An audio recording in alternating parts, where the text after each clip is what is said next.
ہر ایک تو اپنی سوچ آ کر نہیں بتاتا، ہر ایک آپ کی اس اسپیچ کو سننے کے بعد، آپ کے بیان سننے کے بعد اپنے اندر پیدا ہونے والی تبدیلی کا تذکرہ تو آپ کے سامنے نہیں کرتا۔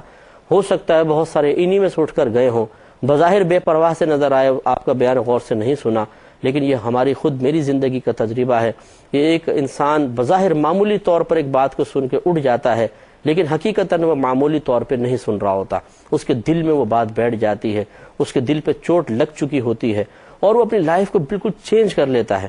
یہ الگ بات ہے، ہمیں پتہ ہی نہیں چلتا۔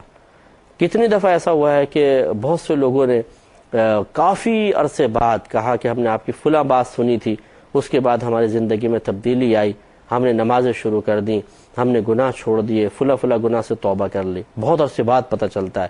تو اس لیے اچھی طرح یاد رکھیے کہ اگر کوئی بات مانتا ہے بہت اچھی بات، نہیں مانتا تبلیغ دین نہیں چھوڑنی چاہیے، اور نہ یہ ذہن بنانا چاہیے کہ ضرور میری بات مانی جائے، اگر نہیں مانیں گے تو پھر ہم غصہ ہوں گے یا مطلب سامنے والے کو ڈانٹیں گے، ڈپٹیں گے، جھڑکیں گے اور اس کو اپنے ساتھ بات کرنے کے قابل بھی نہیں سمجھیں گے۔ نہیں، یہ غلط طریقہ ہے۔ ہمارے نبی کریم صلی اللہ علیہ وسلم نے مسلسل تبلیغ فرمائی، اگرچہ کفار کی طرف سے ہنسی، مذاق، ٹھٹا، نظر انداز کرنا اور اس کے بلکہ تبلیغ کے جواب میں بہت زیادہ زیادتیاں کرنا بھی چلتا رہا۔ اگر اللہ تبارک و تعالیٰ آپ کو منع نہ فرماتا کہ حبیب آپ ان کو تبلیغ کریں، کوئی فائدہ نہیں ہے، ان کے دلوں پہ مہر لگ گئی ہے، تو سرکار نے بعض کفار سے اپنی توجہ کو ہٹا کے دوسروں کی طرف مبذول کی، لیکن جب تک اللہ تعالیٰ کا حکم نازل نہ ہوا سرکار مسلسل تبلیغ فرماتے رہے۔ تو لہٰذا ہم پر تو کوئی ایسا حکم نازل نہیں ہوا نا کہ فلاں فلاں فلاں کو تبلیغ کرنا چھوڑ دو اس لیے کہ وہ تمہاری بات کبھی بھی نہیں مانے گا۔ ہمیں چونکہ اللہ تعالیٰ کی طرف سے خبر نہیں ہے تو ہمیں تو ہر ایک سے امید قائم رکھنی چاہیے کہ آج نہیں تو کل، کل نہیں تو پرسوں، پرسوں نہیں تو ترسوں، کبھی نہ کبھی تو یہ بات مان ہی لے گا۔ اس لیے کوشش میں تسلسل درکار ہے، استقامت درکار ہے، دوام، استمرار ہونا چاہیے، پابندی ہمیشہ کی ہونی چاہیے، اس کی برکات ضرور ظاہر ہوں گی۔ اور میں کبھی کبھار سمجھاتا ہوں کہ دیکھیے اگر بالفرض ہماری گورنمنٹ یہ اعلان کر دے یا کوئی شخص اعلان کر دے کہ اگر آپ تبلیغ دین کریں گے، سامنے والے کو بیان کریں گے تو آپ کو مثال کے طور پر ایک دفعہ آپ نے تبلیغ کی تو 5,000 روپے ملیں گے، چاہے سامنے والا مانے نہ مانے۔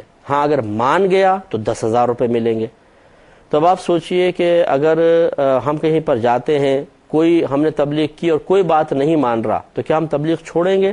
نہیں، بلکہ ہم کہیں گے کوئی بات نہیں مان رہا، اپنے تو 5,000 ملیں گے، ہمیں کیا ہے، مانو نہ مانو۔ ہاں کوئی مان لے گا زیادہ خوش ہوں گے کہ چلو اب 10,000 ملیں گے۔ تو یہی معاملہ یہاں پر ہے کہ جب اللہ تبارک و تعالی نے تبلیغ دین کا ایک ثواب اور ایک فضیلت کا بیان فرما دیا کہ جب تبلیغ دین کریں گے تو ہمیں ثواب ملے گا، درجات کی بلندی کا سامان ہوگا، ہمارے گناہوں کا کفارہ ہوگا۔ میرا رہنما کوئی اور ہے، اب اگر کوئی سامنے والا مان لیتا ہے تو مزید ثواب جاریہ، نہیں مانتا تو یہ انعام تو ملیں گے، تو پھر ہم ان انعامات کو کیوں چھوڑیں؟ اگر سامنے والا بات نہیں مانتا اور میں کہوں کہ جی میں تبلیغ نہیں کرتا ہوں، اس کا کیا نقصان؟ وہ تو ویسے ہی نہیں مان رہا، نقصان تو ہمارا ہی ہوگا۔ تو ایک شخص کے نہ ماننے کی بنا پر، ایک شخص کے غلط کام کی بنا پر ہم ایک اچھے کام کو کیوں چھوڑیں؟ اس لیے کبھی بھی تبلیغ دین، کبھی بھی نیکی کا حکم کرنا، برائی سے روکنا ترک نہیں کرنا چاہیے، ہمت مجتمع رکھنی چاہیے، اور اسی قصد و ارادے کے ساتھ کہ ہمارا کام بیان کرنا ہے، منوانا نہیں ہے، ہمارا کام لوگوں کا ذہن تبدیل کرنے کی کوشش کرنا ہے، ان پر مسلط ہو جانا نہیں ہے۔ آپ تبلیغ ضرور کریں لیکن ان کو زبردستی کسی طرف مائل کرنے کا اللہ تعالیٰ نے ہمیں چونکہ مکلف نہیں بنایا تو زبردستی مائل کرنے کی کوشش نہ کریں۔ سورہ یونس کی آیت نمبر 47 میں اللہ تبارک و تعالیٰ نے ایک بیان فرمایا کہ ہر امت پر رسول کو بھیجا گیا ہے، گویا کہ کوئی امت ایسی نہیں رہی کہ جس کی طرف کسی رسول کو نہ بھیجا گیا ہو۔ اس کا یہ یاد رکھیں کہ امت سے مراد صرف انسان ہی نہیں ہوتے، جنات بھی ایک امت ہے اور پرندے بھی ایک امت ہے، یعنی قوم ہے۔ تو ہر قوم کی طرف اللہ تبارک و تعالیٰ نے انبیاء علیہ السلام کو بھیجا ہے۔ یہ الگ بات ہے کہ چرندے درندے پرندے ایک امت کی حیثیت تو رکھتے ہیں لیکن ان کو اللہ تعالیٰ نے مکلف نہیں بنایا، لیکن یہ ضرور ہے کہ ہر جاندار نبی کو پہچانتا ہے، ہر جاندار پہچانتا ہے۔ اور ہاں یہ ہے کہ انسان اور جنات ایسے ہیں کہ جو بسا اوقات نبی کو نہیں پہچان پاتے ہیں اور انکار کر دیتے ہیں۔ تو ہاں مکلف جو بنایا ہے وہ فرشتے بھی مکلف ہیں لیکن معصوم مخلوق ہیں۔ باقی انسان اور جنات ان کو معصوم نہیں بنایا گیا. ہم دونوں کے ساتھ نفس بھی ہیں، ہمارے ساتھ جو ہیں تقاضائے بشری بھی ہیں، اور عقل بھی اللہ نے عطا فرمائی ہے. تو جنات اور انسان ان کو خاص طور پہ اللہ نے مکلف بنا دیا ہے، اور ان کے ساتھ عقل اور نفس کی صورت میں ایک آزمائش بھی رکھی ہے. اب جنات میں بھی یقینی سی بات ہے، دیکھیں اگر کوئی مسلمان جن ہو جاتا ہے اسے بھی بہکانے والا کوئی نہ کوئی دوسرا جن تو ہوگا. جیسے کہ انسان کے ساتھ جب بھی انسان پیدا ہوتا ہے تو نبی کریم صلی اللہ علیہ وسلم نے فرمایا کہ ایک فرشتہ اور ایک شیطان اس کے ساتھ پیدا کیا جاتا ہے. فرشتہ تمام زندگی نیکی کی دعوت دیتا رہتا ہے، اور شیطان اسے برائی کی دعوت دیتا ہے. تو لہٰذا اسی کا بیان اللہ تعالیٰ یہاں فرما رہا ہے کہ وَلِكُلِّ أُمَّةٍ رَسُولٌ، اور ہر امت کے لیے ایک رسول ہے. فَإِذَا جَاءَ رَسُولُهُمْ، پھر جب آتا ہے ان کا رسول، قُضِيَ بَيْنَهُمْ بِالْقِسْطِ، تو ان لوگوں کے درمیان انصاف کے ساتھ فیصلہ کر دیا جاتا ہے. وَهُمْ لَا يُظْلَمُونَ، اور وہ ظلم نہیں کیے جاتے ہیں. مطلب کہنے کا یہ ہے کہ پہلی بات تو یہ کہ ہر امت کے لیے ایک رسول ہے.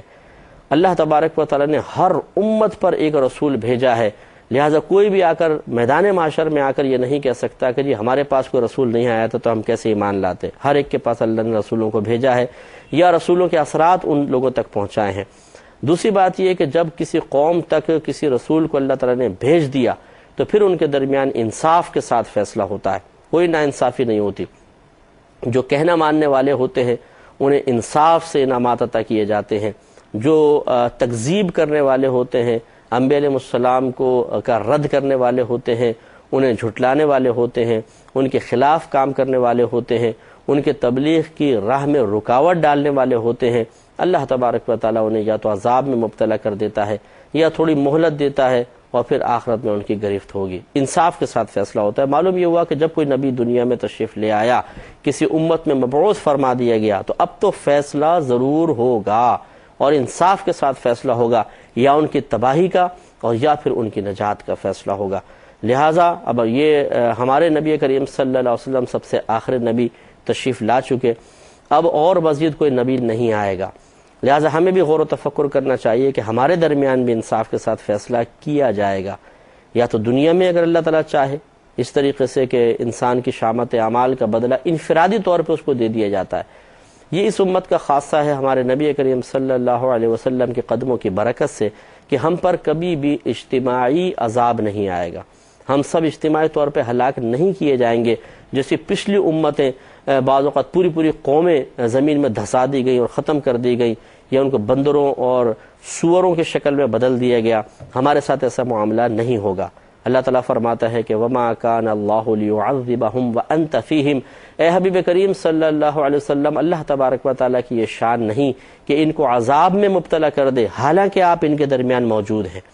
تو حقیقتاً یہ ہمارے نبی کریم صلی اللہ علیہ وسلم کا صدقہ ہے کہ اللہ تعالیٰ نے ہم سے عذاب کو دور کر دیا ہے، یعنی اجتماعی عذاب کو.